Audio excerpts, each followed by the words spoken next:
아주 오래전 하늘과 땅이 처음으로 연결되고 인간과 신령이 함께 공존하던 시절. 오늘 우리는 죽음과 재생, 사랑과 헌신을 상징하는 한 여인의 놀라운 이야기를 만나보려 합니다. 그녀의 이름은 바로 바리대기. 한국 신화 속 가장 아름다운 서사 중 하나입니다. 옛날 어느 나라에 왕과 왕비가 살고 있었습니다. 두 사람은 오랜 세월 동안 후사를 기다렸지만 아이가 생기지 않아 큰 걱정에 빠져 있었습니다. 그러던 어느 날 왕비가 임신했다는 기쁜 소식이 전해졌습니다.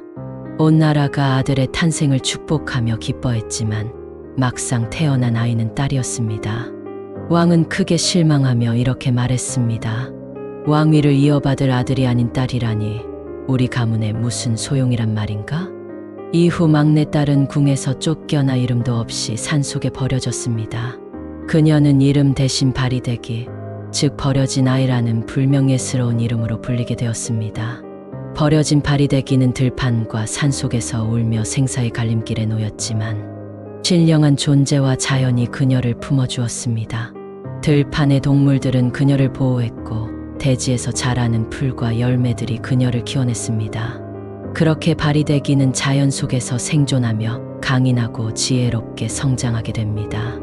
시간이 흘러 왕과 왕비는 어느덧 노년에 접어들었고 깊고도 무거운 병에 걸리게 되었습니다.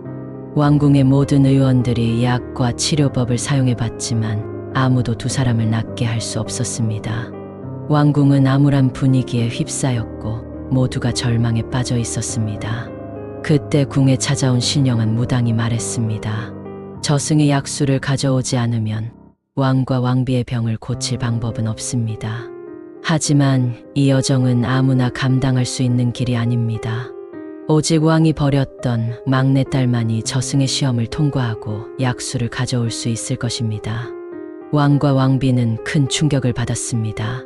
버림받은 막내딸 바리대기가 자신의 생명을 구할 열쇠를 쥐고 있다는 사실을 깨달았던 것입니다. 왕은 급히 신하들을 보내 바리대기를 찾도록 명령했습니다.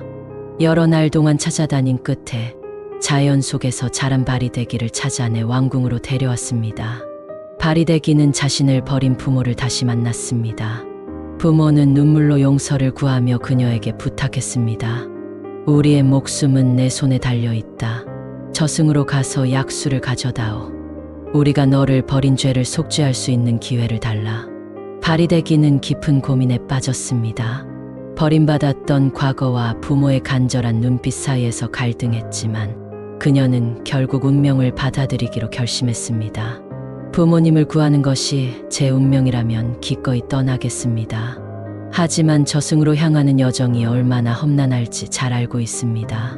저는 제 모든 것을 걸겠습니다. 바리대기는 길을 떠났습니다. 그녀의 여정은 멀고도 험난했으며 산과 바다를 넘어야 하는 가혹한 시련으로 가득 차 있었습니다.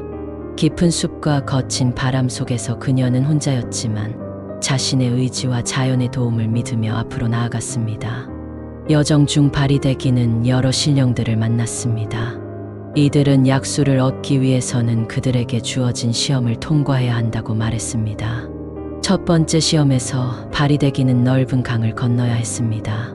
강을 지키는 신령이 말했습니다. 이 강을 건너려면 나를 위해 곡식을 갈아야 한다. 그렇지 않으면 절대로 강을 건널 수 없다. 바리대기는 신령의 요구를 받아들여 곡식을 갈아주고 강을 건넜습니다. 두 번째로 그녀는 깎아지른 절벽 같은 산을 올라야 했습니다. 그곳에서 또 다른 신령이 말했습니다. 내 집을 지어주기 전에는 절대로 이 산을 넘어갈 수 없다. 바리대기는 힘든 노동을 견뎌내며 신령의 집을 지어주었고 결국 산을 넘을 수 있었습니다. 이렇게 그녀는 신령들이 내는 여러 시험을 통과하며 점차 강인한 존재로 성장했습니다. 마침내 바리대기는 저승에 도착했습니다. 저승의 주인은 그녀를 맞이하며 마지막 시험을 내렸습니다. 여기까지 오느라 고생했구나. 하지만 마지막으로 저승의 밭을 갈아야만 약수를 가져갈 수 있다. 내가 가진 모든 힘과 의지를 다해야 할 것이다. 바리대기는 지친 몸을 이끌고 저승의 밭을 갈기 시작했습니다. 그녀는 손이 다 까지고 온몸에 피가 맺히는 고통을 겪으면서도 멈추지 않았습니다.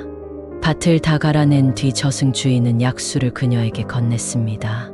너는 모든 시험을 통과했다. 이 약수는 내 부모를 치료할 것이고 너는 더 이상 평범한 인간이 아니다. 이제 너는 이승과 저승을 잇는 특별한 존재가 될 것이다. 바리대기는 약수를 가지고 왕궁으로 돌아왔습니다. 그녀는 부모에게 약수를 건네며 병을 치료했습니다. 왕과 왕비는 건강을 되찾았고 자신들이 저지른 죄를 진심으로 참회했습니다.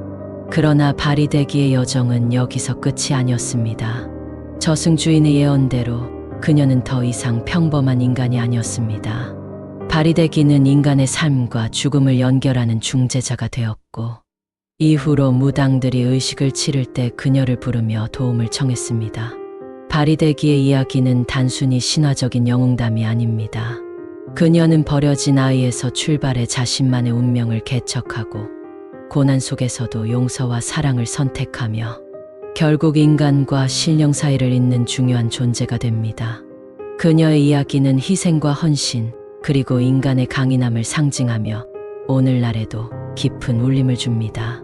이러한 바리대기의 여정은 우리에게 어려움을 극복하고 사랑과 용서를 선택하는 것이 얼마나 중요한지를 보여줍니다. 오늘도 영상 시청해 주셔서 고맙습니다. 또 다른 영상에서 찾아뵙겠습니다.